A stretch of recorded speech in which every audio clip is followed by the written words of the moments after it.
بسم اللہ الرحمن الرحیم۔ تفسیر عثمانی سورہ آل عمران پارٹ نمبر 5۔ وَلِيَعْلَمَ اللَّهُ الَّذِينَ آمَنُوا، اور اس لیے کہ معلوم کرے اللہ جن کو ایمان ہے۔ نمبر 1، وَيَتَّخِذَ مِنْكُمْ شُهَدَاءَ، اور کرے تم میں سے شہید۔ وَاللَّهُ لَا يُحِبُّ الظَّالِمِينَ، اور اللہ کو محبت نہیں ظلم کرنے والوں سے۔ نمبر 2، وَلِيُمَحِّصَ اللَّهُ الَّذِينَ آمنوا، اور اس واسطے کہ پاک صاف کرے اللہ ایمان والوں کو۔ وَيَمْحَقَ الْكَافِرِينَ، اور مٹا دے کافروں کو۔ نمبر 3، ام حسبتم ان تدخلوا الجنت، کیا تم کو خیال ہے کہ داخل ہو جاؤ گے جنت میں۔ ولما يعلم اللہ الذین جاہدوا منکم، اور ابھی تک معلوم نہیں کیا اللہ نے جو لڑنے والے ہیں تم میں۔ ویعلم الصابرین، اور معلوم نہیں کیا ثابت قدم رہنے والوں کو۔ نمبر 4، وَلَقَدْ كُنْتُمْ تَمَنَّوْنَ الْمَوْتَ، اور تم تو آرزو کرتے تھے مرنے کی۔ من قبل ان تلقوہ، اس کی ملاقات سے پہلے۔ فقد رأیتموہ، سو اب دیکھ لیا تم نے اس کو۔ وانتم تنظرون، آنکھوں کے سامنے۔ نمبر 5، وما محمد الا رسول، اور محمد صلی اللہ علیہ وسلم تو ایک رسول ہے۔ قد خلت من قبلہ الرسل، ہو چکے اس سے پہلے بہت رسول۔ افإن مات او قتل انقلبتم، پھر کیا اگر وہ مر گیا یا مارا گیا تو تم پھر جاؤ گے۔ علی اعقابکم، الٹے پاؤں۔ ومن ینقلب علی عقبیہ، اور جو کوئی پھر جائے گا الٹے پاؤں۔ فلن، تو ہرگز۔ تفسیر۔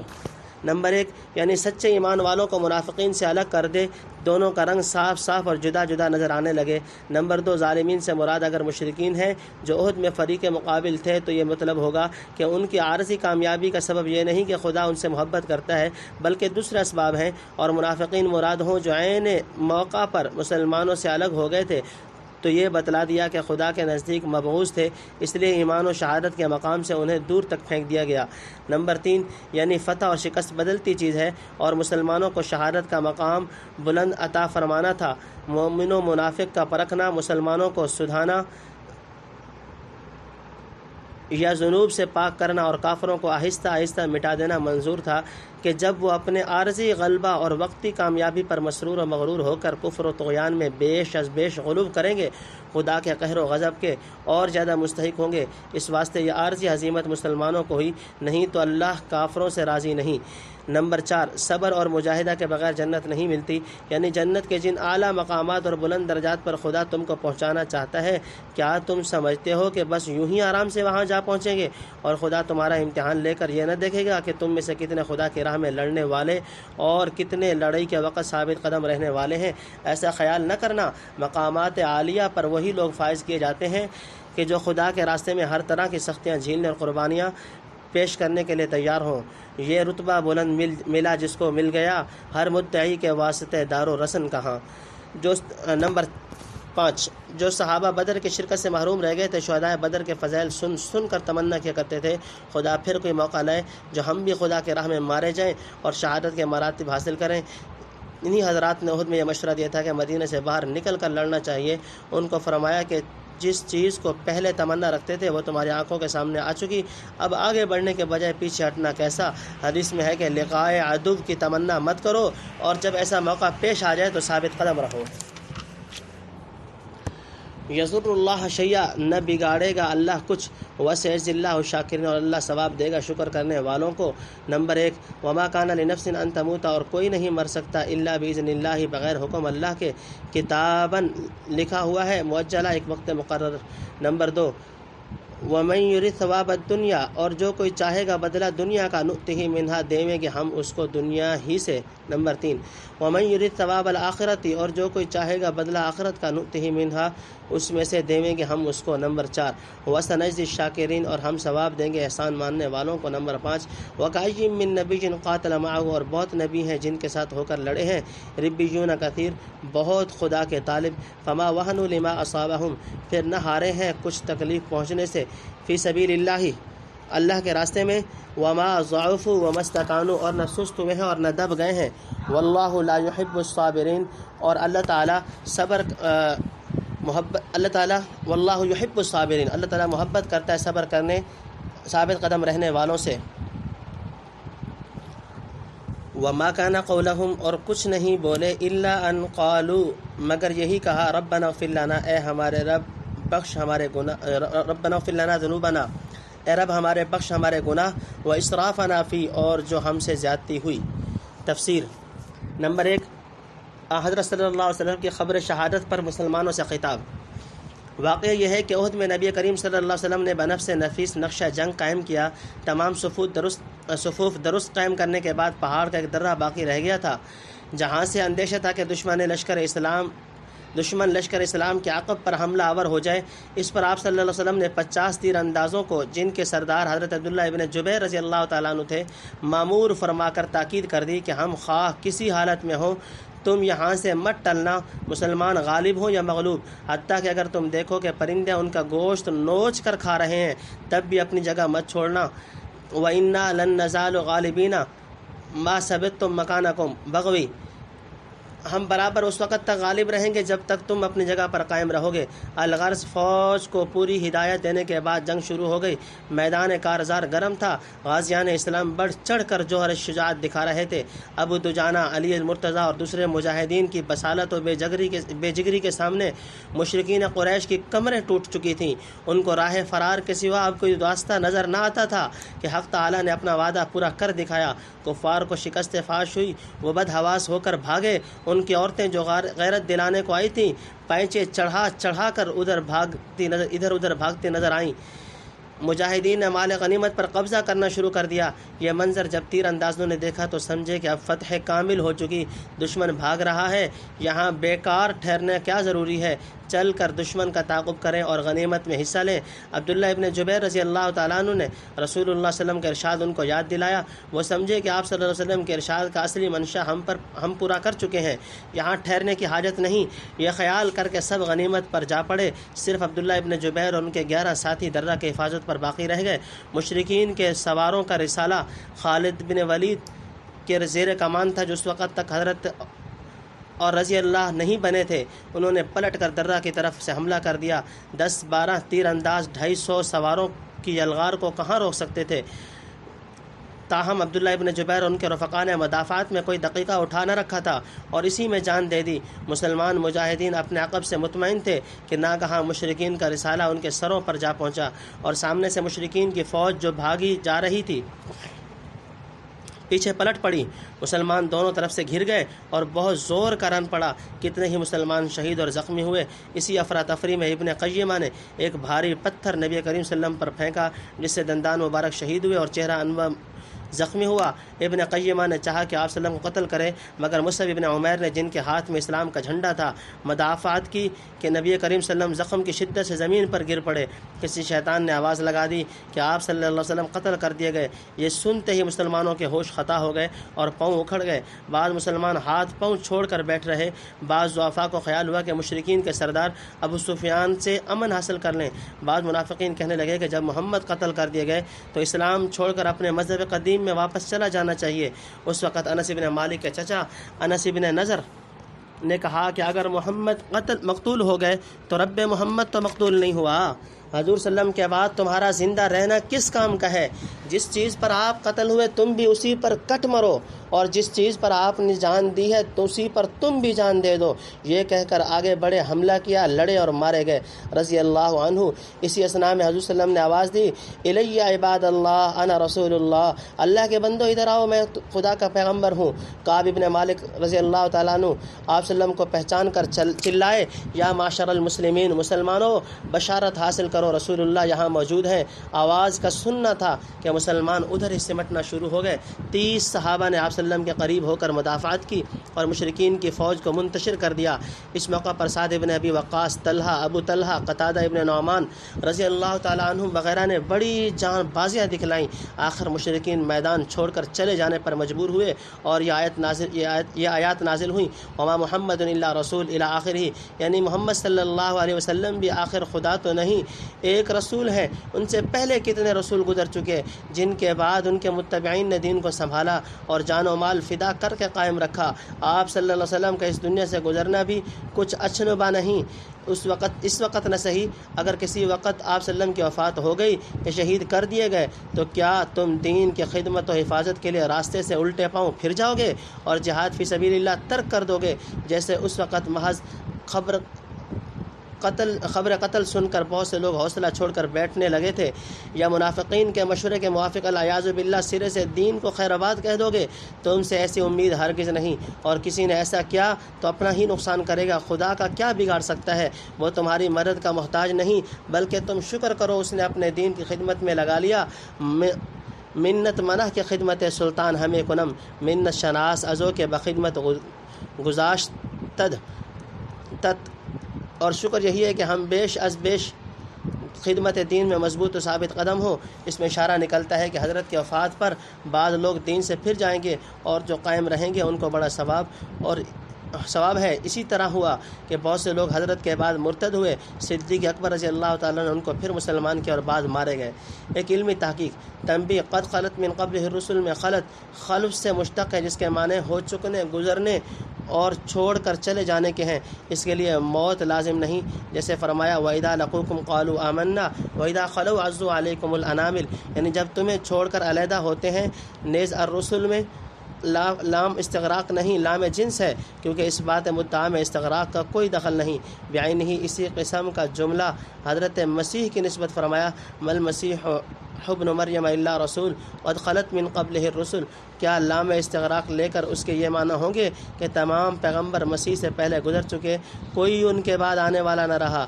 لا محالہ لام جنس لینا ہوگا، وہی یہاں لیا جائے گا۔ اس کی تائید اس سے ہوتی ہے کہ عبداللہ ابن مسعود کے مصحف اور ابن عباس کے قرات میں رسل نہیں، رسل نکرہ ہے۔ باقی خلو کی تفصیل میں صرف موت یا قتل کا ذکر اس لیے کیا کہ موت طبعی بہرحال آنے والی ہے، اور قتل کی خبر اس وقت مشہور کی گئی تھی، اور چونکہ صورت موت کا وقوع میں آنا مقدر تھا، اس لیے اس کو قتل پر مقدم کیا گیا۔ ابوبکر صدیق رضی اللہ تعالیٰ عنہ نے حضور صلی اللہ علیہ وسلم کی وفات کے بعد جب صحابہ کے مجمع میں یہ پوری آیات الشاکرین تک، بلکہ آیت انک میت و انہم میتون بھی پڑھی، تو لوگ قد خلت اور افئن مات اور انک میتون سے خلو اور موت کے جواز اور عدم استبعاد پر متنبع ہو گئے، جو صدیق اکبر کی غرض تھی۔ موت کے واقع ہو چکنے پر نہ صدیق اکبر نے اس سے استدلال کیا، نہ کسی اور نے سمجھا۔ اگر یہ الفاظ موت واقع ہو چکنے کی خبر دیتے تو چاہیے تھا کہ نزول آیت کے وقت، یعنی وفات کے وقت وفات کے 7 برس پہلے ہی سمجھ لیا جاتا کہ آپ کی وفات ہو چکی۔ اس تقریر سے بعض محرفین کی سب تحریفات ہباء منصورہ ہو جاتی ہیں۔ بخوف تطویل ہم زیادہ بسط نہیں کر سکتے، اہل علم کے لیے اشارے کر دیے ہیں۔ نمبر 2، موت کا وقت متعین ہے۔ جب کوئی شخص بدون حکم الہی کے نہیں مر سکتا، خواہ کتنی اسباب موت جمع ہوں، اور ہر ایک کی موت وقت مقدر پر آنی ضروری ہے، خواہ بیماری سے ہو یا قتل سے یا کسی اور سبب سے، تو خدا پر توکل کرنے والوں کو اس سے گھبرانا نہیں چاہیے، اور نہ کسی بڑے یا چھوٹے کی موت کو سن کر مایوس و بددل ہو کر بیٹھ رہنا چاہیے۔ نمبر 3، یعنی اگر چاہیں کما قال عجلنا له فيها ما نشاء لمن نريد، بنی اسرائیل رکوع نمبر 2۔ نمبر 4، یعنی اس کو آخرت میں یقیناً بدلہ ملے گا۔ اس آیت کے پہلے جملہ میں ان لوگوں پر تعریض ہے جنہوں نے مال غنیمت کی تمام عدول حکمی کی، اور دوسرے میں انکار ذکر ہے جو برابر فرما برداری پر ثابت قدم رہے۔ نمبر 5، شدائد میں صبر کی تلقین، یعنی جو لوگ اس دین پر ثابت قدم رہیں گے ان کو دین بھی ملے گا اور دنیا بھی، لیکن جو کوئی اس نعمت کی قدر جانے۔ قضا فی الموضع۔ نمبر 6، یعنی تم سے پہلے بہت اللہ والوں نے نبیوں کے ساتھ ہو کر کفار سے جنگ کی ہے، جس میں بہت تکلیفیں اور سختیاں اٹھائیں، لیکن ان شدائد و مصائب سے نہ ان کے ارادوں میں سستی ہوئی، نہ ہمت ہارے، نہ کمزوری دکھائی، نہ دشمن کے سامنے دبے۔ اللہ تعالیٰ ایسے ثابت قدم رہنے والوں سے خاص محبت کرتا ہے۔ یہ ان مسلمانوں کو تنبیہ فرمائی اور غیرت دلائی جنہوں نے عہد میں کمزوری دکھلائی تھی، حتیٰ کہ بعض نے یہ کہہ دیا تھا کہ کسی کو بیچ میں ڈال کر ابو سفیان سے عمل حاصل کر لیا جائے۔ مطلب یہ ہے کہ جب پہلی امتوں کے حق پرستوں نے مصائب و شدائد میں اس قدر صبر و استقلال کا ثبوت دیا، تو اس امت کو جو خیر الامم ہے اس سے بڑھ کر صبر و استقامت کا ثبوت دینا چاہیے۔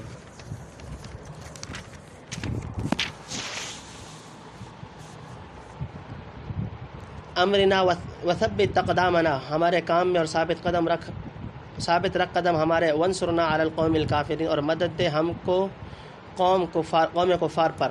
نمبر 1، فآتاہم اللہ ثواب الدنیا، پھر دیا اللہ نے ان کو ثواب دنیا کا، وحسن ثواب الآخرہ، اور خوب ثواب آخرت کا، واللہ یحب المحسنین، اور اللہ محبت رکھتا ہے نیک کام کرنے والوں سے۔ نمبر 2، یا ایھا الذین آمنوا، ایمان والو، ان تطیعوا الذین کفروا، اگر تم کہا مانو گے کافروں کا، یردوکم علی اعقابکم، تو وہ تم کو پھیر دیں گے الٹے پاؤں، فتنقلبوا خاسرین، پھر جا پڑو گے تم نقصان میں۔ نمبر 3، بل اللہ مولاکم، بلکہ اللہ تمہارا مددگار ہے، وہو خیر الناصرین، اور اس کی مدد سب سے بہتر ہے۔ نمبر 4، سنلقی فی قلوب الذین کفروا، ہم اب ڈالیں گے ہم کافروں کے دل میں الرعب، کافروں کے دلوں میں ہیبت، بما اشرکوا باللہ، اس واسطے کہ انہوں نے شریک ٹھہرایا اللہ کا، ما لم ینزل بہ سلطانہ، جس کی اس نے کوئی سند نہیں اتاری، ومأواہم النار، اور ان کا ٹھکانہ دوزخ ہے، وبئس مثوى الظالمین، وہ برا ٹھکانہ ہے ظالموں کا۔ نمبر 5،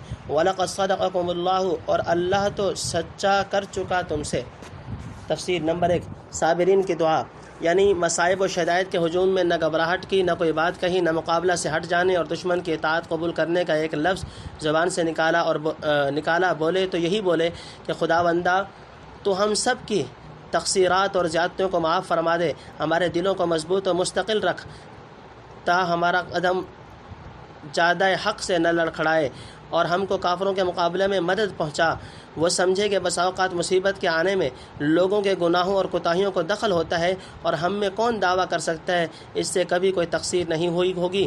بہرحال بجائے اس کے کہ معصیت سے گھبرا کر مخلوق کی طرف جھکتے، اپنے خالق و مالک کی طرف جھکے۔ نمبر 2، یعنی دنیا میں ان کی فتح و ظفر کا سکہ بٹھا دیا، وجاہت و قبول عطا کیا، اور آخرت کا جو بہترین ثواب ملا اس کا تو پوچھنا ہی کیا۔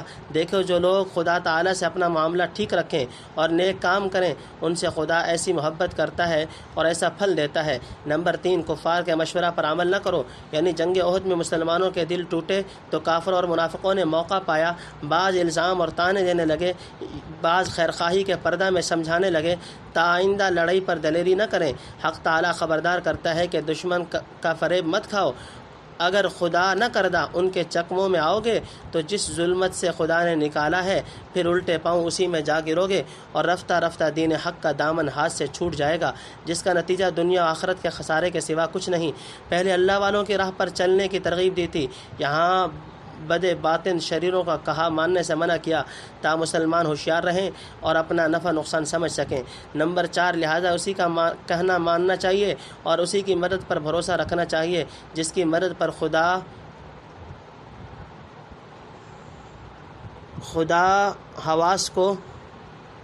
ہو، اس کو کیا حاجت ہے کہ دشمنان خدا کی مدد کا منتظر رہے یا ان کے سامنے گردن اطاعت خم کر دے۔ حدیث میں ہے کہ احد سے واپسی کے وقت ابو سفیان نے حبل کی جے پکاری اور کہا لنا العزا ولا عزا لکم، آپ صلی اللہ علیہ وسلم نے فرمایا جواب دو اللہ مولانا ولا مولا لکم۔ نمبر 5، کفار کے دلوں پر مسلمانوں کا رعب، یعنی یہ تو تمہارا امتحان تھا، اب ہم کافروں کے دلوں میں ایسی ہیبت اور رعب ڈال دیں گے کہ وہ باوجود تمہارے زخمی اور کمزور ہونے اور نقصان اٹھانے کے تم پر پلٹ کر حملہ کرنے کی جرت نہ کر سکیں گے۔ چنانچہ یہ ہوا کہ ابو سفیان اپنی فوج لے کر بے نیل و مرام میدان سے بھاگا۔ راستے میں ایک مرتبہ خیال بھی آیا کہ ایک تھکی ماندی زخم خوردہ فوج کو ہم یوں ہی آزاد چھوڑ کر چلے آئے، چلو پھر واپس ہو کر ان کا کام تمام کر دیں، مگر ہیبت حق اور رعب اسلام کے اثر سے ہمت نہ ہوئی کہ اس خیال کو عمل میں لا سکے۔ برخلاف اس کے مسلمان مجاہدین نے ہمراہ الاسد تک ان کا تعاقب کیا، اس کے بعد کبھی موقع نہ دیا کہ احد کے واقعات کا اعادہ ہو سکے۔ تنبیہ، مشرک خواہ کتنا ہی زور دکھلائے اس کا دل کمزور ہوتا ہے، کیونکہ وہ کمزور مخلوق کی عبادت کرتا ہے، پس جیسا معبود ویسے عابد۔ ضعف الطالب والمطلوب، سورہ حج رکوع نمبر 10۔ ویسے بھی اصلی زور اور قوت تو فی الحقیقت خدا کی تائید و امداد سے ہے، جس سے کفار و مشرکین یقیناً محروم ہیں۔ اس لیے جب تک مسلمان رہے ہمیشہ کفار ان سے خائف و مرعوب رہے، بلکہ ہم آج تک مشاہدہ کرتے ہیں کہ باوجود مسلمانوں کے سخت انتشار و تشدد اور ضعف و تنزل کے، دنیا کے تمام کافر طاقتیں اس سوئے ہوئے زخمی شیر سے ڈرتی رہتی ہیں اور ہمیشہ فکر رکھتی ہیں کہ یہ قوم بیدار ہونے نہ پائے۔ علمی اور مذہبی مناظروں میں بھی اسلام کا یہی رعب مشاہدہ کیا جاتا ہے۔ حدیث میں آپ صلی اللہ علیہ وسلم نے فرمایا میرا رعب 1 مہینہ کی مسافت سے دشمنوں کے دل میں ڈال دیا جاتا ہے، بے شک اسی کا اثر ہے کہ جو امت مسلمہ کو ملا ہے، فللہ الحمد علی ذلک ولہ المنہ۔ وعدہ استحسونہم بإذنہ، اپنا وعدہ جب تم قتل کرنے لگے ان کو اس کے حکم سے۔ نمبر 1 حتیٰ اذا فشلتم، یہاں تک کہ جب تم نے نامردی کی، وتنازعتم فی الامر، اور کام میں جھگڑا ڈالا، وعصیتم، اور نافرمانی کی۔ نمبر 2 من بعد ما اراکم، بعد اس کے کہ تم کو دکھا چکا، ما تحبون، تمہاری خوشی کی چیز، منکم من یرید الدنیا، کوئی تم میں سے چاہتا تھا دنیا، ومنکم من یرید الآخرہ، اور کوئی تم میں سے چاہتا تھا آخرت۔ نمبر 3 ثم صرفکم عنہم، پھر تم کو الٹ دیا ان پر سے، لیبتلیکم، تاکہ تم کو آزمائے۔ نمبر 4 وَلَقَدْ عَفَا عَنْکُمْ، اور وہ تو تم کو معاف کر چکا۔ نمبر 5 وَاللَّهُ ذُو فَضْلٍ عَظِيمٍ عَلَى الْمُؤْمِنِينَ، اور اللہ کا فضل ہے ایمان والوں پر۔ نمبر 6 اذ تُصْعِدُونَ وَلَا تَلْوُونَ، جب تم چلے جاتے تھے اور پیچھے پھر کر، عَلَى أَحَدٍ، نہ دیکھتے تھے کسی کو، والرسول یدعوکم، اور رسول پکارتا تھا تم کو، فی اخراکم، تمہارے پیچھے سے۔ نمبر 7 فاصابکم غما بغم، اور پھر پہنچا تم کو غم عوض میں غم کے، لکی لا تحزنوا علی ما فاتکم، تاکہ تم غم نہ کیا کرو اس پر جو ہاتھ سے نکل جاوے، ولا ما اصابکم، اور نہ اس پر جو کچھ پیش آ جاوے۔ نمبر 8 واللہ خبیر بما تعملون، اور اللہ کو خبر ہے تمہارے کام کی۔ نمبر 9 ثم، پھر کریں آپ تفسیر۔ نمبر 1 نبی کریم صلی اللہ علیہ وسلم نے پہلے ہی فرما دیا تھا کہ اگر صبر و استقلال سے کام لوگے، حق تعالیٰ تم کو غالب کرے گا۔ چنانچہ خدا نے اپنا وعدہ ابتدائے جنگ میں سچا کر دکھایا۔ انہوں نے خدا کے حکم سے کفار کو مار کر ڈھیر کر دیا۔ 7 یا 9 آدمی جن کے ہاتھ میں مشرکین کا جھنڈا یکے بعد دیگرے دیا گیا تھا، سب وہیں کھیت ہوئے، آخر بدحواس ہو کر بھاگے۔ مسلمان فتح و کامرانی کا چہرہ صاف دیکھ رہے تھے، اور اموال غنیمت ان کے سامنے پڑے تھے کہ تیر اندازوں کی غلطی سے خالد ابن ولید نے فائدہ اٹھایا اور یک بیک لڑائی کا نقشہ بدل دیا، جیسا کہ ہم پہلے لکھ چکے ہیں۔ نمبر 2 نافرمانی مسلمانوں کی کمزوری ہے، یعنی پیغمبر علیہ الصلوۃ والسلام نے جو حکم تیر اندازوں کو دیا تھا اس کے خلاف کیا اور آپس میں جھگڑنے لگے۔ کوئی کہتا تھا کہ ہم کو یہیں جمے رہنا چاہیے، اکثر نے کہا کہ اب یہاں ٹھہرنے کی ضرورت نہیں، چل کر غنیمت حاصل کرنے چاہیے۔ آخر اکثر تیر انداز اپنی جگہ چھوڑ کر چلے گئے۔ مشرکین نے اسی راستہ سے دفعتاً حملہ کر دیا۔ دوسری طرف حضور صلی اللہ علیہ وسلم کے قتل کی خبر مشہور ہو گئی۔ ان چیزوں نے قلب میں کمزوری پیدا کر دی، جس کا نتیجہ فشل و جبن کی صورت میں ظاہر ہوا۔ گویا فشل کا سبب تنازع اور تنازع کا سبب عصیان تھا۔ نمبر 3 یعنی بعض لوگ دنیاوی متاع مال غنیمت کی خوشی میں پھسل پڑے، جس کا خمیازہ سب کو بھگتنا پڑا۔ ابن مسعود رضی اللہ تعالیٰ عنہ فرماتے ہیں کہ اس آیت کے نزول سے پہلے میں نے کبھی محسوس نہ کیا تھا کہ ہم میں کوئی آدمی دنیا کا طالب بھی ہے۔ نمبر 4 یعنی یا تو وہ تمہارے سامنے سے بھاگ رہے تھے، اب تم ان کے آگے سے بھاگنے لگے، جب تمہاری غلطی اور کوتاہی سے معاملہ الٹا، اور اس میں بھی تمہاری آزمائش تھی، تاکہ پکے اور کچے صاف ظاہر ہو جائیں۔ نمبر 5 یعنی جو غلطی ہوئی خدا تعالیٰ اسے بالکل معاف کر چکا، آپ کسی کو جائز نہیں کہ ان پر اس حرکت کی وجہ سے طعن و تشنیع کرے۔ نمبر 6 کہ ان کی کوتاہیوں کو معاف کر دیتا ہے اور عتاب میں بھی لطف و شفقت کا پہلو ملحوظ رکھتا ہے۔ نمبر 7 غزوہ احد میں عارضی شکست کے اسباب، یعنی تم بھاگ کر پہاڑوں اور جنگلوں کو چڑھے جا رہے تھے اور گھبراہٹ میں پیچھے مڑ کر بھی کسی کو نہ دیکھتے تھے۔ اس وقت خدا کا پیغمبر بدستور اپنی جگہ کھڑا ہوا، تم کو اس قبیح حرکت سے روکتا تھا اور اپنی طرف بلا رہا تھا، مگر تم تشویش اور اضطراب میں آواز کہاں سننے والے تھے۔ آخر جب کعب بن مالک چلائے تب لوگوں نے سنا اور واپس آ کر اپنے نبی علیہ الصلوۃ والسلام کے گرد جمع ہو گئے۔ نمبر 8 یعنی تم نے رسول صلی اللہ علیہ وسلم کا دل تنگ کیا، اس کے بدلے تم پر تنگی آئی، غم کا بدلہ غم ملا۔ تاکہ آگے کو یاد رکھو، ہر حالت میں رسول کے حکم پر چلنا چاہیے، خواہ کوئی نفع کی چیز مثلا غنیمت وغیرہ ہاتھ سے جائے یا کچھ بلا سامنے آئے۔ تنبیہ: اکثر مفسرین نے فاصابکم غما بغم کے معنی یوں کیے ہیں کہ خدا نے تم کو غم پر غم دیا، یعنی ایک غم تو ابتدائی فتح و کامیابی کے فوت ہونے کا تھا، دوسرا اپنے آدمیوں کے مارے جانے اور زخمی ہونے کا، اور نبی کریم صلی اللہ علیہ وسلم کی خبر شہادت مشہور ہونے سے پہنچا۔ بعض نے یہ مطلب لیا ہے کہ فتح و کامرانی کے فوت ہونے، غنیمت کے ہاتھ سے نکل جانے اور نقصان جانی و بدنی اٹھانے کا جو غم تھا، اس کے عوض میں ایک ایسا بڑا غم دیا گیا جس نے پہلے سب غموں کو بھلا دیا، یعنی نبی کریم صلی اللہ علیہ وسلم کے مقتول ہونے کی افواہ۔ اسی غم کی شدت میں آگے پیچھے کا کچھ ہوش نہ رہا، حتیٰ کہ حضور صلی اللہ علیہ وسلم کی آواز بھی نہ سنی، جیسے کہ ایک طرف ہمہ تن ملتفت ہونے کے وقت دوسری طرف سے ذہول و غفلت پیش آ جاتی۔ نمبر 9 یعنی تمہارے احوال اور نیتوں کو جانتا ہے اور اسی کے موافق عمل کرتا ہے۔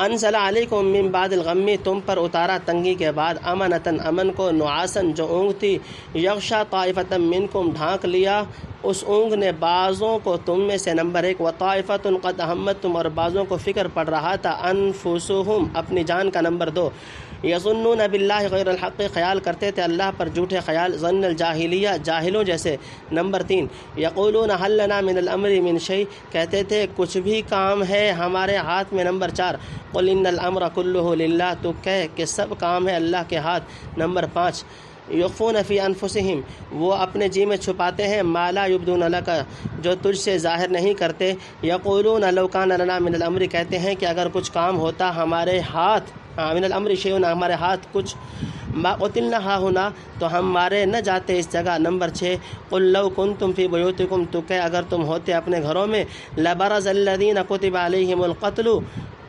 البتہ باہر نکلتے جن پر لکھ دیا جاتا مارا جانا، الی مضاجعہم اپنے پڑاؤ پر، نمبر 7، ولیبتلی اللہ ما فی صدورکم اور اللہ کو آزمانا تھا جو کچھ تمہارے جی میں ہے، ولیمحص ما اور صاف کرنا تھا اس کا جو، تفسیر۔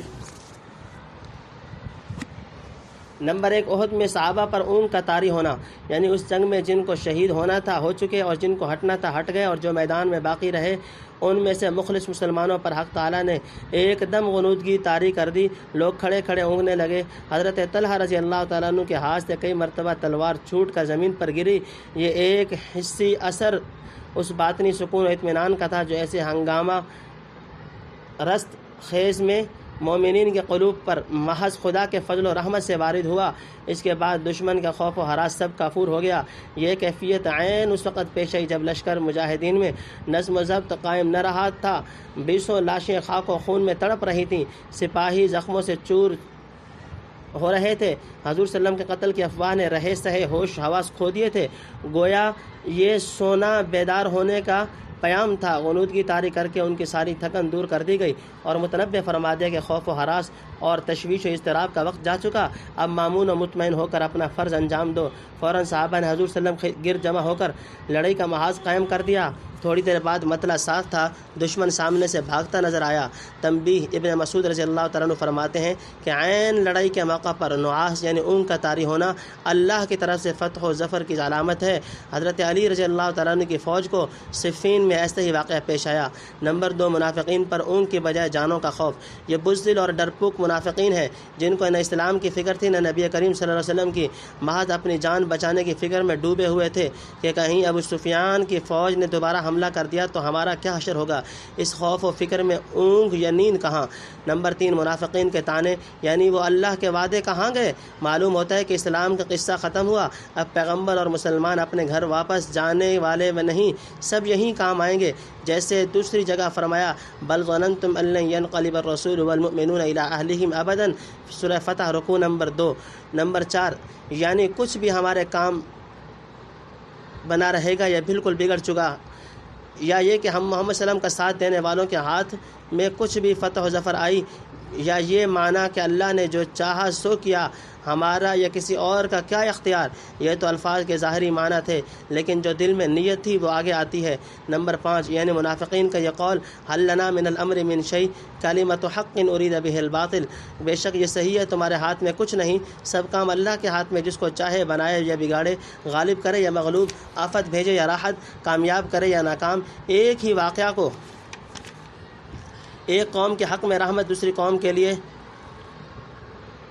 نقمت بنا دے، سب اس کے قبضہ میں ہے، مگر تم اس قول سے اپنے دل میں جو معنی لے رہے ہو خدا تمہارے دل کے چور سے واقف ہے، جسے آگے بیان کیا جائے گا۔ نمبر 6، اصل چور دل کا یہ تھا کہ حل لنا من الامر من شیء کہہ کر دل میں یہ مطلب لیتے تھے، اور پکے مسلمانوں سے علیحدہ ہو کر آپس میں بھی کہتے تھے ہوں گے کہ میاں شروع میں ہماری رائے نہ مانی، چند جوشیلے ناتجربہ کاروں کے کہنوں پر مدینے سے باہر لڑنے چلے گئے، آخر منہ کی کھائی۔ اگر کچھ کام ہمارے اختیار میں ہوتا اور ہمارے مشورہ پر عمل کیا جاتا تو اس قدر نقصان کیوں اٹھانا پڑتا، ہماری برادری کے اتنے آدمی مارے گئے، یہ کیوں مارے جاتے۔ اکثر منافقین نسباً انصار مدینہ کی برادری میں شامل تھے، اس لیے ما قتلنا ہا ہنا میں ان کے مارے جانے کو اپنا مارا جانا کا کہا یا یہ مطلب ہے کہ اگر محمد صلی اللہ علیہ وسلم کے کہنے کے موافق فتح و ظفر اور غلبہ مسلمانوں کے لیے ہوتا تو یہ قتل و جروح کی مصیبت ہم پر کیوں ٹوٹتی؟ تنبیہ: بظاہر یہ باتیں منافقین نے مدینہ میں کہیں کیونکہ عبداللہ ابن ابی جنگ شروع ہونے سے بیشتر اپنی جمعیت کو ساتھ لے کر واپس ہو گیا تھا۔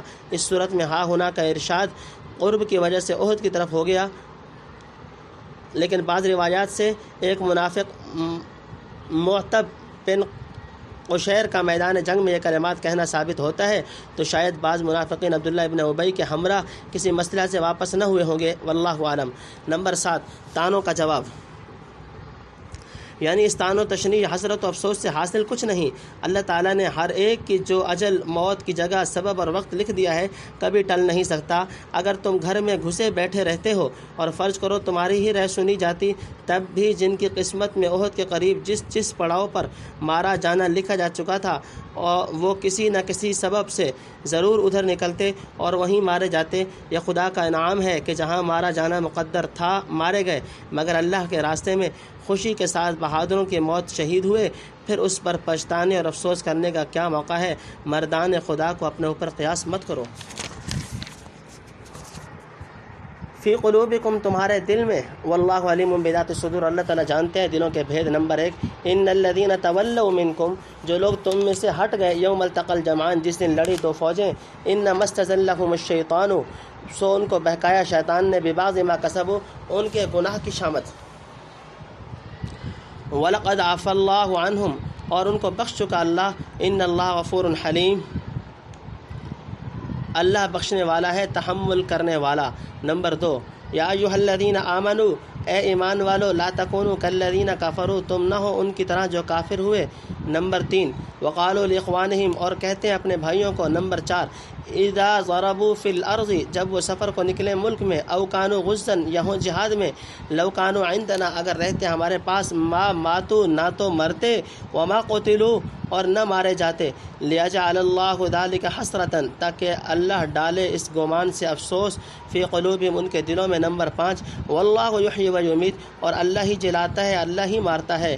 نمبر 6، واللہ بما تعملون بصیر، اور اللہ تعالیٰ تمہارے سب کام دیکھتا ہے۔ نمبر 7، تفسیر۔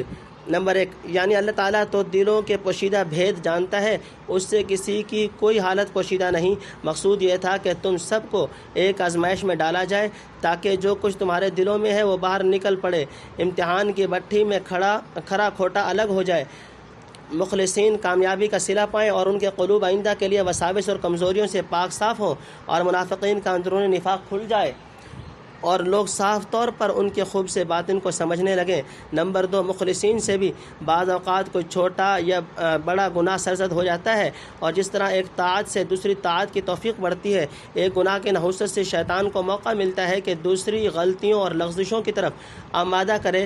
جنگ احد میں بھی جو مخلص مسلمان ہٹ گئے تھے، کسی پچھلے گناہ کی شامت سے شیطان نے بہکا کر ان کا قدم ڈگمگا دیا۔ چنانچہ ایک گناہ تو یہی تھا کہ تیر اندازوں کی بڑی تعداد نے نبی کریم صلی اللہ تعالیٰ علیہ وسلم کے حکم کی پابندی نہ کی، مگر خدا کا فضل دیکھو کہ اس کی سزا میں کوئی تباہ کن شکست نہیں دی، بلکہ ان حضرات پر اب کوئی گناہ بھی نہیں رہا۔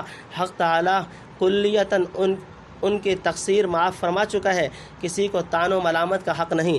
نمبر 3، یعنی تم ان کافر منافقوں کی طرح ایسے لو خیالات کو زنہار دل میں جگہ نہ دینا کہ گھر میں بیٹھے رہتے تو موت نہ آتی، نہ مارے جاتے۔ نمبر 4، چونکہ منافقین ظاہر میں مسلمان بنے ہوئے تھے، اس لیے مسلمانوں کو اپنا بھائی کہا، یا اس لیے کہ نسبی طور پر وہ اور انصار مدینہ برادری کے بھائی بنتے، اور چونکہ یہ بات خیر خواہی و ہمدردی کے پیرایہ میں کہتے تھے، اس لیے لفظ اخوان سے تعبیر کیا گیا۔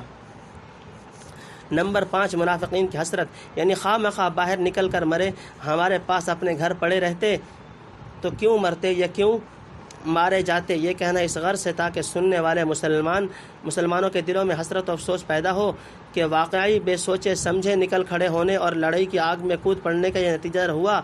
گھر رہتے تو یہ مصیبت کیوں دیکھنی پڑتی، مگر مسلمان ایسے کچے نہ تھے جو ان چکموں میں آ جاتے۔ ان باتوں سے الٹا منافقین کا بھرم کھل گیا۔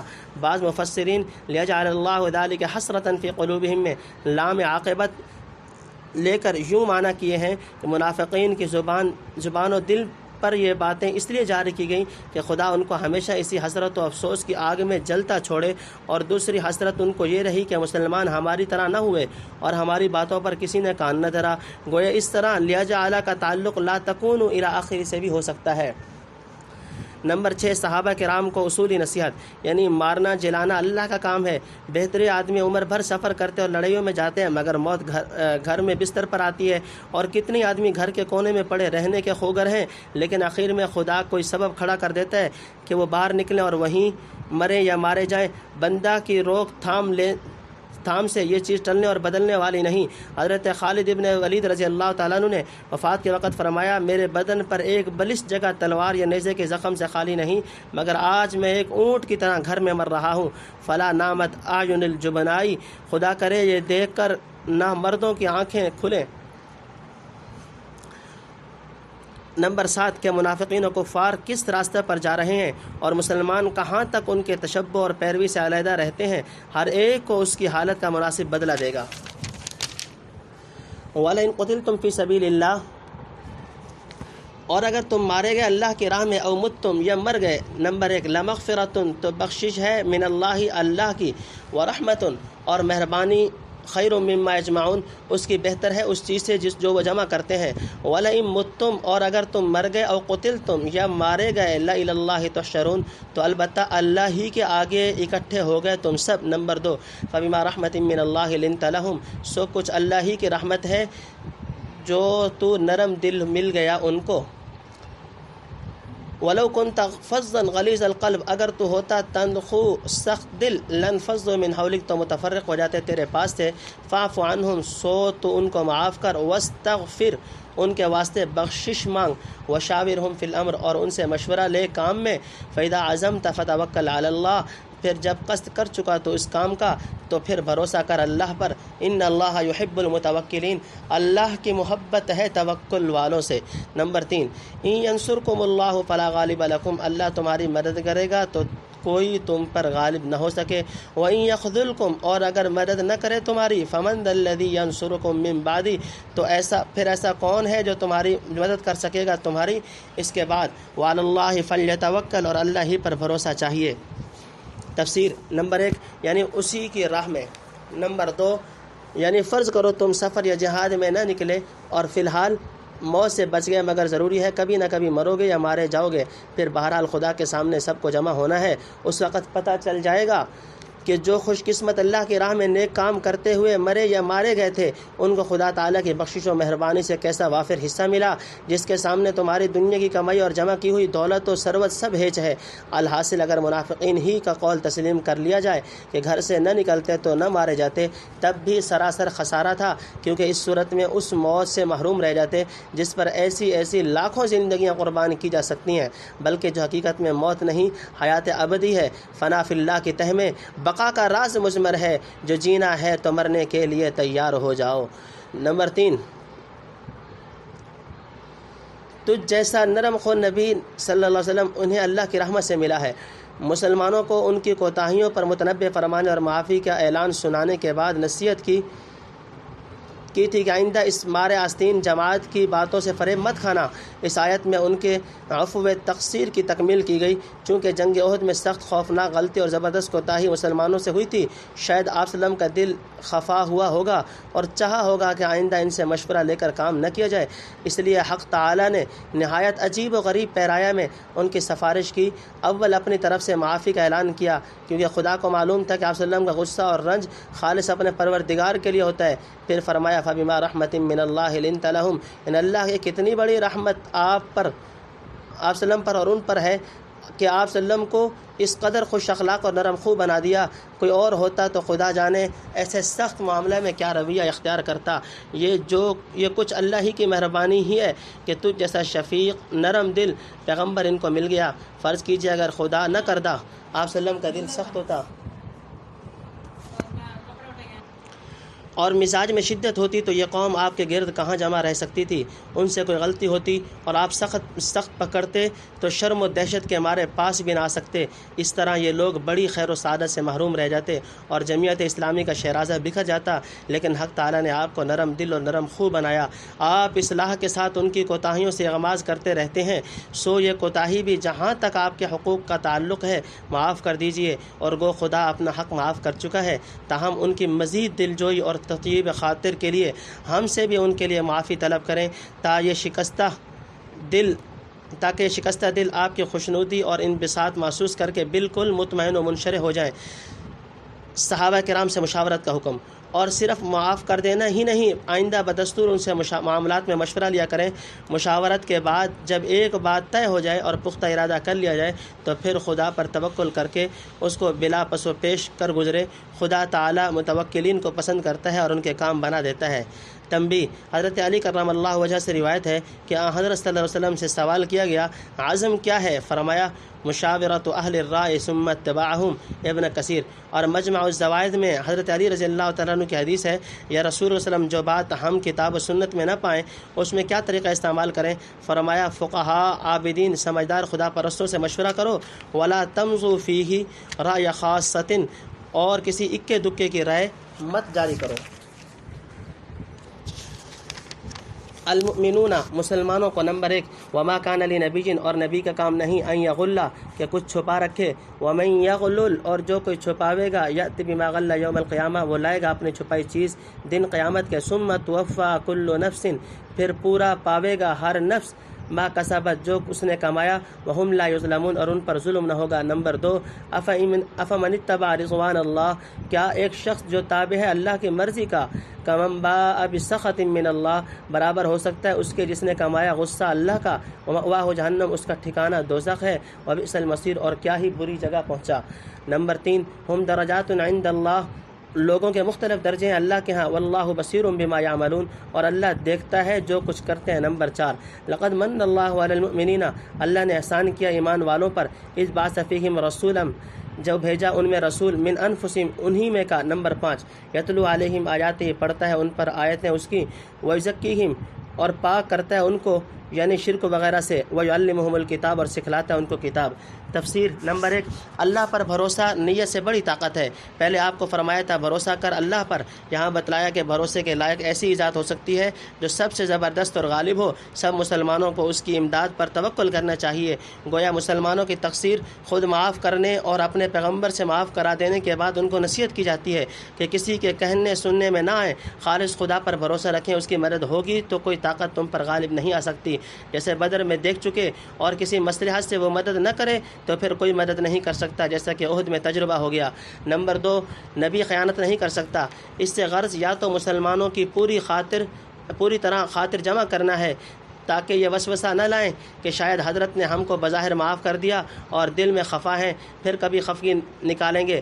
یہ کام نبیوں کا نہیں، دل میں کچھ اور ظاہر میں کچھ، یا مسلمانوں کو سمجھانا ہے کہ حضرت کی عظمت اور عصمت و امانت کو پوری طرح مستحضر رکھیں۔ آپ صلی اللہ علیہ وسلم کی نسبت کبھی کوئی لغو اور بیہودہ خیال نہ لائیں، مثلا یہ گمان نہ کریں کہ غنیمت کا کچھ مال چھپا رکھیں گے، العیاذ باللہ۔ شاید اس واسطے فرمایا کہ وہ تیر انداز غنیمت کے لیے مورچہ چھوڑ کر دوڑے تھے، کیا حضرت ان کو حصہ نہ دیتے یا بعض چیزیں چھپا کر رکھتے؟ اور بعض روایات میں یہ ہے کہ بدر کی لڑائی میں ایک چیز، چادر یا تلوار غنیمت میں سے گم ہو گئی تھی۔ کسی نے کہا کہ شاید حضرت نے اپنے واسطے رکھی ہوگی، اس پر یہ آیت نازل ہوئی۔ بہرحال مسلمانوں کو سمجھانا ہے کہ اگر حضور صلی اللہ علیہ وسلم اپنی نرم خوئی اور خوش خلقی سے تمہاری غلطیوں کو معاف کرتے ہیں تو تم کو حضور صلی اللہ علیہ وسلم کی عظمت شان اور عصمت و نزاہت کا بہت زیادہ پاس رکھنا چاہیے۔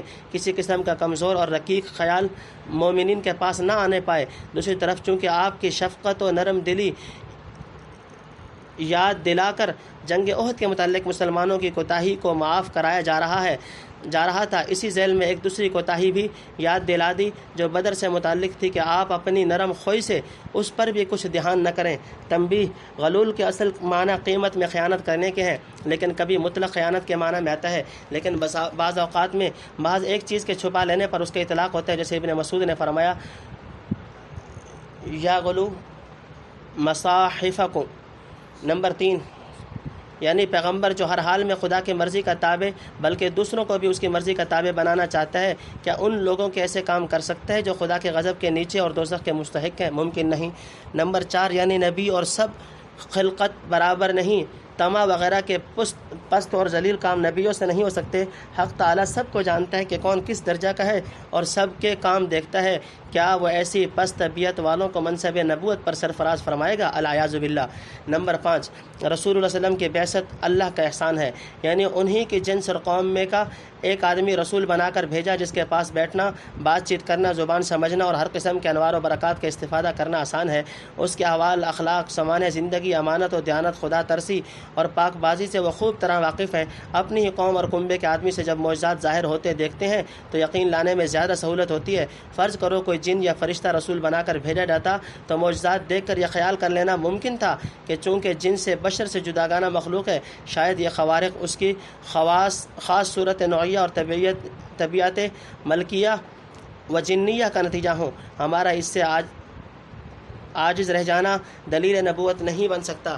بہرحال مومنین کو خدا کا احسان ماننا چاہیے کہ اس نے ایسا رسول بھیجا جس سے بے تکلف فیض حاصل کر سکتے ہیں، اور وہ باوجود معزز ترین اور بلند ترین منصب پر فائز ہونے کے انہی کے مجمع میں نہایت نرم خوی اور ملاطفت کے ساتھ گھلا ملا رہتا ہے، صلی اللہ علیہ وسلم۔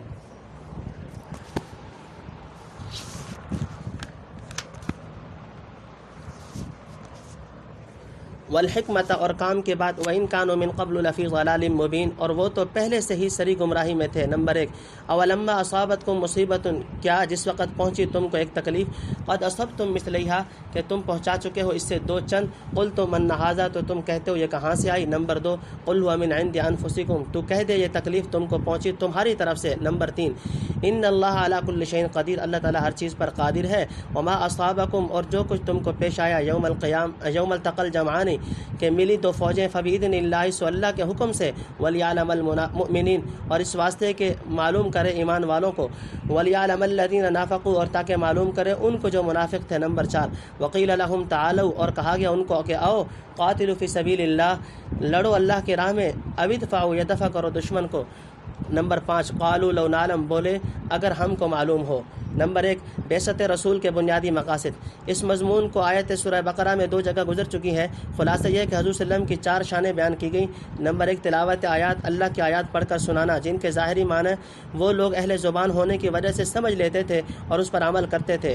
نمبر 2 تزکیہ نفس، نفسانی علائشوں اور تمام مراتب شرک و معصیت سے ان کو پاک کرنا اور دلوں کو مانج کر ثقل بنانا۔ یہ چیز آیات اللہ کے عام مضامین پر عمل کرنے اور حضور صلی اللہ علیہ وسلم کی صحبت اور قلبی توجہ و تصرف سے باذن اللہ حاصل ہوتی تھی۔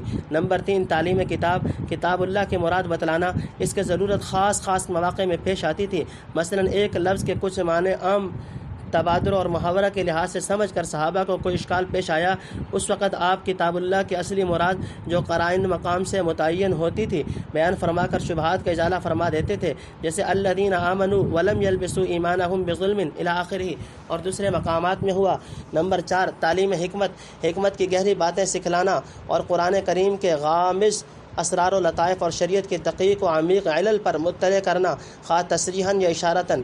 آپ صلی اللہ علیہ وسلم نے خدا کی توفیق اعانت سے علم و عمل کے ان اعلیٰ مراتب پر اس درماندہ قوم کو فائز کیا جو صدیوں سے انتہائی جہل و حیرت اور سری گمراہی میں غرق تھی۔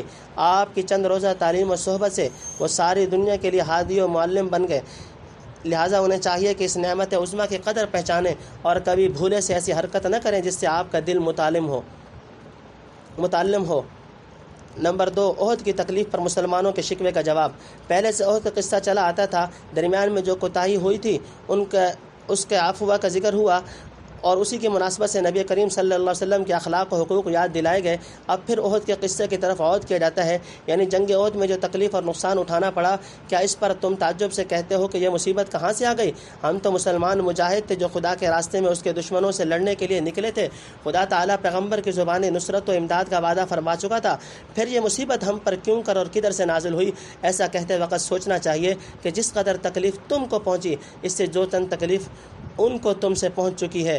احد میں تمہارے تقریباً 70 آدمی شہید ہوئے، بدر میں ان کے 70 مارے جا چکے، اور 70 میں تمہارے ہاتھ میں قید ہوئے جن پر تم کو پورا قابو حاصل تھا، چاہتے تو قتل کر ڈالتے۔ پھر احد میں بھی ابتداءً ان کے 20 سے زائد قتل ہو چکے ہیں، اور اگر تھوڑی دیر کے لیے تم کو ہزیمت ہوئی تو بدر میں ان کو تباہ کن ہزیمت مل چکی ہے، اور احد میں بھی جب تم جم کر لڑے وہ منہزم ہوئے، پھر آخر میں میدان چھوڑ کر چلے گئے۔ ایسی صورت میں انصافاً تم کو اپنی تکلیف کا شکوہ کرنے اور زیادہ بددل ہونے کا موقع نہیں۔ نمبر 3، اگر غور کرو تو تم خود ہی اس مصیبت کا سبب بنے ہو۔ تم نے جوش میں آ کر پیغمبر کی اور بہت سے تجربہ کاروں کی رائے قبول نہ کی، اپنی پسند اور اختیار سے مدینہ کے باہر محاذ جنگ قائم کیا، پھر باوجود نہی شدید کے تیر اندازوں نے اہم مورچہ چھوڑ کر مرکز خالی کر دیا، اور 1 سال پہلے جب اساریہ بدر کے متعلق تم کو اختیار دیا گیا تھا کہ یا انہیں قتل کر دو یا فدیہ لے کر چھوڑ دو، اس شرط پر کہ آئندہ اتنے آدمی تم سے لیے جائیں گے، تو تم نے فدیہ کی صورت اختیار کی اور شرط کو قبول کر لیا۔ اب وہی شرط ہی پوری کرائی گئی تو تعجب و انکار کا کیا موقع ہے؟ یہ چیز تو خود اپنی طرف سے تم قبول کر چکے تھے۔ اسارہ بدر کا پورا قصہ سورہ انفال میں آئے گا۔ نمبر 4، احد میں عارضی شکست کی حکمت، جس کو جب چاہے غالب اور جب چاہے مغلوب کر دے۔ مغلوب کرنا اس لیے نہیں کہ وہ اس وقت غالب کرنے پر قادر نہ تھا، بلکہ اس لیے ہے کہ تمہارے کسب و اختیار سے صورتحال ایسی ہو گئی کہ کلی غلبہ عطا کرنے میں مصلحت نہ تھی۔ بہرحال جو کچھ ہوا اس کے حکم مشیت سے ہوا، جس کا سبب تم تھے۔ حکمت یہ تھی کہ ایک طرف ہر مومن مخلص کے ایمان و اخلاص کا اور دوسری جانب ہر منافق کے نفاق کا درجہ ظاہر ہو جائے، کھرے کھوٹے اور کچے پکے میں کسی کو کچھ التباس نہ رہے۔ نمبر 5، احد میں منافقین کی علیحدگی کا بیان۔ جنگ شروع ہونے سے پہلے جب رئیس المنافقین عبداللہ ابن ابی 300 آدمیوں کو ساتھ لے کر واپس جانے لگا، اس وقت کہا گیا تھا کہ عین موقع پر کہاں بھاگتے ہو؟ آؤ اگر دعویٰ اسلام میں سچے ہو تو اللہ کی راہ لڑو، ورنہ کم از کم دشمن کو دفع کرنے میں حصہ لو، یعنی مجمع میں شریک رہو تاکہ کثرت تعداد کا اثر دشمن پر پڑے، یا یہ کہ خدا کے راہ میں دین کے خاطر نہیں لڑتے تو حمیت وطنی و قومی یا اپنے اموال و اولاد کی حفاظت کے لیے دشمن کے مدافعت کرو، کیونکہ دشمن اگر کامیاب ہوا تو انتقام لینے میں مومنین و منافقین کی تمیز نہ کرے گا، عام مسلمانوں کی طرح تم بھی نقصان اٹھاؤ گے۔ غرض ان پر پوری طرح ان کے مزاج کے موافق اتمام حجت کیا گیا تاکہ جو کچھ دلوں میں ہے علانیہ ظاہر ہو جائے۔ یہ پارٹ بھی اپنے اختتام کو پہنچا۔